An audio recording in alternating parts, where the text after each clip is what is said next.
بسم اللہ الرحمن الرحیم۔ السلام علیکہ یا صاحب العصر والزمان۔ عبداللہ، بے شک اس کے پاس کوئی نہ کوئی دلیل ضرور ہونا چاہیے۔ پیغمبر اکرم صلی اللہ علیہ وآلہ وسلم، اگر لوگ اس کی سچی دلیل کو قبول نہ کریں تو کیا وہ اس بات پر حق رکھتا ہے کہ اپنے مالک کو لوگوں کے سامنے حاضر کرے اور اس پر یہ فریضہ عائد کرے کہ تم ان کے سامنے حاضر ہو کر سچ بتاؤ؟ کیا کوئی عقل مند نمائندہ اس طرح اپنے مالک کے لیے کر سکتا ہے؟ عبداللہ، نہیں، اسے چاہیے کہ وہ اپنے فرائض پر عمل کرے، اور اسے یہ حق نہیں کہ وہ مولا پر یہ حکم لگائے۔ پیغمبر اکرم صلی اللہ علیہ وآلہ وسلم، جب تم ان تمام باتوں کا اعتراف کر رہے ہو تو کس طرح اللہ کے نمائندے اور رسول کے لیے انہی باتوں پر اصرار کرتے ہو کہ رسول کو چاہیے کہ وہ اپنے مولا کو ہم لوگوں کے سامنے پیش کرے؟ میں بھی خداوند متعال کیا نمائندہ اور رسول سے زیادہ کچھ نہیں ہوں۔ میں کس طرح اپنے مولا خدا پر کوئی حکم لگا سکتا ہوں اور اس کے لیے فریضہ معین کر سکتا ہوں، کیونکہ خداوند متعال پر کسی طرح کا کوئی حکم لگانا رسالت کی ذمہ داری کے خلاف ہے۔ اور اس طرح تمہارے تمام سوالوں کے جوابات، جیسے فرشتوں کو حاضر کرنا وغیرہ، واضح ہو جاتے ہیں۔ نمبر 9، اور تم نے جو یہ کہا کہ میرے پاس سونے سے بھرا ہوا گھر ہونا چاہیے، تو یہ بھی بالکل بے بنیاد بات ہے، کیونکہ دولت و ثروت، سونا اور چاندی سے مقام رسالت کو کوئی تعلق نہیں ہے۔ مثال کے طور پر بادشاہ مصر کے پاس سونے سے بھرا ہوا گھر ہے، تو کیا وہ اسی دلیل سے نبوت کا دعویٰ کر سکتا ہے؟ عبداللہ، نہیں، وہ ایسا نہیں کر سکتا۔ پیغمبر اکرم صلی اللہ علیہ وآلہ وسلم، میرے پاس بھی سونا چاندی ہونا میری پیغمبری کی سچائی پر کوئی دلیل نہیں بن سکتا۔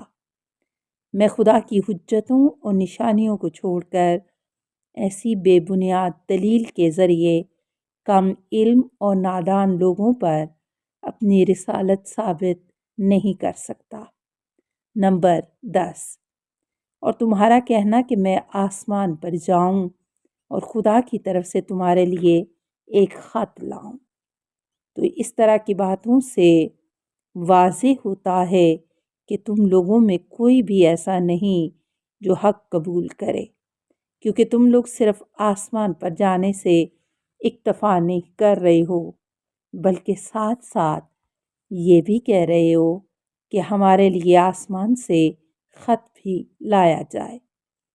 یہ بات مسلم ہے کہ اگر میں خط بھی لا دوں تو بھی تم اسے قبول نہیں کرو گے، اور یہ بھی سچ ہے کہ اگر میں ان تمام کاموں کو انجام دوں تب بھی یہ ممکن ہے کہ تم لوگ ایمان نہ لاؤ، لیکن یہ جان لو کہ اس بغض و عناد کا نتیجہ صرف عذاب ہے، اور تم لوگ اپنے ان کاموں کی وجہ سے اس بات کے مستحق ہو کہ خداوند متعال تمہیں عذاب میں مبتلا کرے۔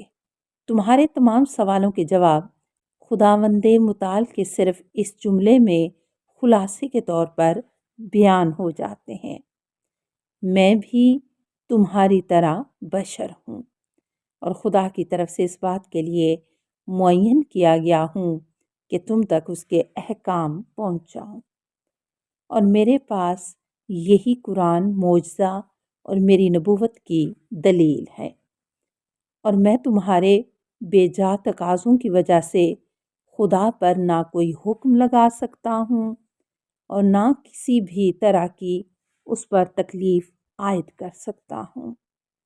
ابو جہل کا سوال۔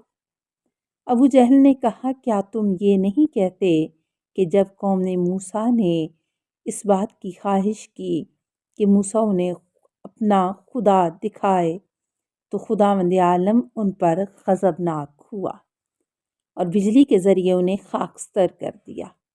پیغمبر اکرم صلی اللہ علیہ وآلہ وسلم: کیوں نہیں، ایسا ہی ہے۔ ابو جہل: ہم قوم موسیٰ سے بلند اور بڑی خواہش رکھتے ہیں، ہم ہرگز اس وقت تک ایمان نہیں لائیں گے جب تک تم اپنے خدا اور فرشتوں کو ہمارے سامنے حاضر نہیں کرو گے۔ اب تم ہماری اس خواہش کی بنا پر اپنے خدا سے کہو کہ وہ ہمیں جلا دے یا نابود کر دے۔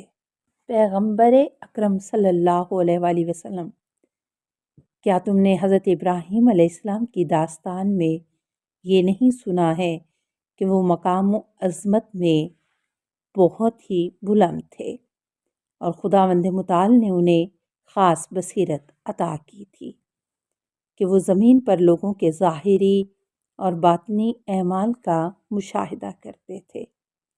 اسی دوران جناب ابراہیم علیہ السلام نے دیکھا کہ ایک مرد اور عورت زنا کر رہے ہیں۔ آپ نے ان کے لیے بد دعا کی کہ وہ ہلاک ہو گئے۔ پھر دیکھا کہ دوسرے مرد و عورت زنا کر رہے ہیں، ان کے لیے بھی بد دعا کی، وہ بھی ہلاک ہو گئے۔ پھر تیسرے مرد و عورت کو دیکھا، یہ بھی زنا میں مشغول ہیں، ان کے لیے بھی بد دعا کی، وہ بھی ہلاک ہو گئے۔ اس کے بعد خداوند عالم نے ان پر وحی کی کہ اے ابراہیم، بد دعا نہ کرو، دنیا ہمارے اختیار میں ہے، تمہارے اختیار میں نہیں۔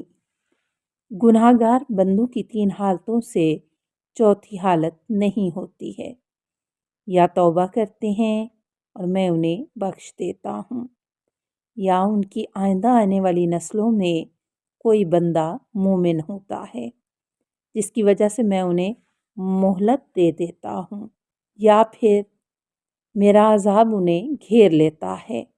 اور ان 2 صورتوں کے علاوہ جتنے بڑے عذاب کا تم تصور کر سکتے ہو اسے میں نے ان کے لیے مہیا کر رکھا ہے۔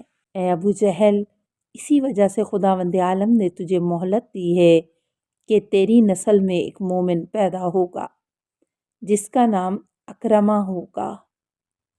قائرین کرام، جیسا کہ آپ نے ملاحظہ کیا کہ پیغمبر اکرم صلی اللہ علیہ وآلہ وسلم سے مناظرہ کرنے والے اسلام کے سخت ترین دشمن تھے، لیکن اس کے باوجود پیغمبر اکرم صلی اللہ علیہ وآلہ وسلم نے مکمل صبر و حوصلہ سے ان کی تمام باتیں سنی اور نہایت سنجیدگی اور متانت کے ساتھ ان کا جواب دیا اور ایک تفصیلی اور استدلالی بحث کے ساتھ اپنی حجت تمام کر کے اسلام کی منطقی اور اخلاقی روش کا ثبوت دیا۔ نمبر 3، رسول اکرم صلی اللہ علیہ وآلہ وسلم کا یہودی دانشوروں سے مناظرہ۔ پیغمبر اکرم صلی اللہ علیہ وآلہ وسلم کی ہجرت سے پہلے یہودیوں کی مذہبی محفلوں میں آپ کی علامتوں کا تذکرہ ہوتا رہتا تھا، یہاں تک کہ یہودی علماء تورات کی آیتوں کی بنیاد پر حضرت صلی اللہ علیہ وآلہ وسلم کے بارے میں پیشن گوئیاں کرتے تھے اور بڑے ہی اعتماد کے ساتھ اس طرح کے پیغمبر کے آنے کے بارے میں باتیں کیا کرتے تھے، اور یہ تمام علامتیں اور نشانیاں پیغمبر صلی اللہ علیہ وآلہ وسلم کی زندگی اور آپ کے کاموں سے مطابقت کر گئیں۔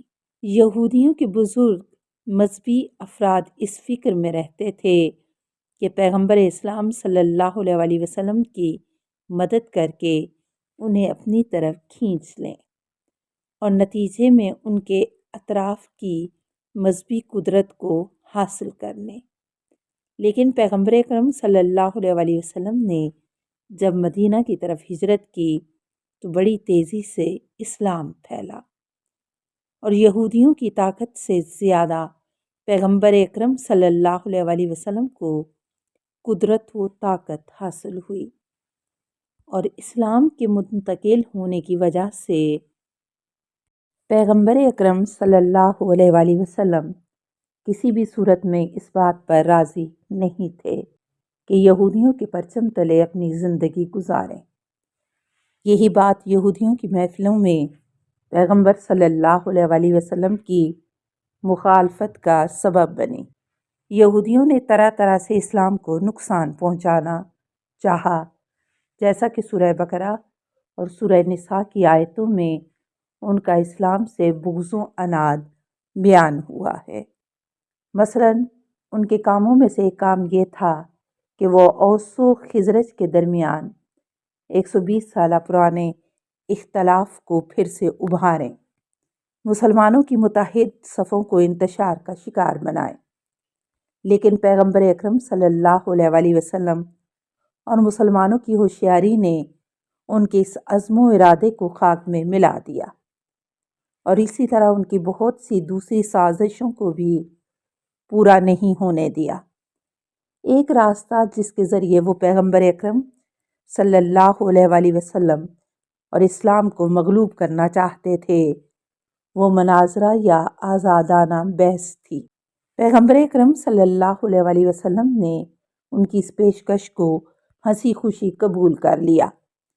وہ آئے اور پیغمبر سے مجادلہ اور پیچیدہ سوال کر کے انہیں لاجواب بنا دینا چاہتے تھے، لیکن اس آزاد بحث سے خود انہیں ہی نقصان اٹھانا پڑا، اور لوگوں کو پیغمبر اکرم صلی اللہ علیہ وسلم کے علمی مقام اور غیبی اطلاعات کی آگاہی حاصل ہوئی، جس کی وجہ سے بعض یہودی اور بت پرست اسلام کے گرویدہ ہو گئے۔ لیکن وہ لوگ حضور کی بحث سے کانے ہونے کے باوجود بڑی دلیری کے ساتھ کہنے لگے کہ ہم کو سمجھ نہیں آ رہی، قلوبنا غلف، ہمارے دلوں پر پردہ پڑ گیا ہے۔ یہودیوں کے ساتھ پیغمبر کے مناظرے اور مجادلے بہت تھے، جن کو پیغمبر اکرم صلی اللہ علیہ وسلم نے بڑی ہی ہمت کے ساتھ انجام دیا، اور ان کی قضاوت و فیصلے نے پوری دنیا کو دعوت فکر دی۔